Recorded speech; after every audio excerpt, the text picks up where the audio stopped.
C'est un front commun de 12 organisations syndicales qui comptent maintenir la pression sur l'État pour défendre des causes communes. Pour elles, la situation du pays et le timing les y obligent. Il y a une instabilité politique, il y a un nouveau gouvernement qui va s'installer, qui dit qu'il souhaite la rupture. Donc on dit chiche, il faudra le faire, mais écoutez la rue, écoutez les partenaires sociaux, écoutez les salariés. Au lieu de taper sur le monde du travail, il est temps de les écouter. Ils sont dans une position de faiblesse avec un Premier ministre qui annule les 2 jours fériés alors que c'était même pas sorti encore. Et comme je disais, les jours fériés, c'est l'arbre qui cache la forêt. Dès hier, sur l'année blanche, on n'entend pas parler. Et donc, on n'a pas d'autre choix que d'être dans la rue et ensemble, c'est encore mieux. Ce n'est pas le problème, le ministre. C'est vraiment le budget.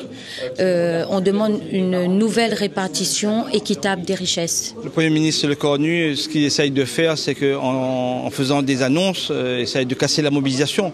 Nous, ce qu'on lui dit, c'est que pour ce jeudi 18 septembre, on ne veut aucune coupe budgétaire, que tous les budgets soient restitués pour nos hôpitaux, pour nos écoles, pour nos services publics. Dans un contexte géopolitique incertain sur fond de guerre, notamment en Ukraine, personne n'oublie ici que Sébastien Lecornu était jusqu'à peu ministre de la Défense, ce qui ne les rassure pas du tout.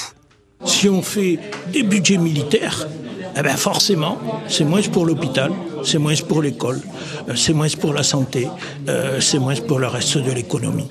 Et au sein de cette intersyndicale, une organisation qui représente les étudiants.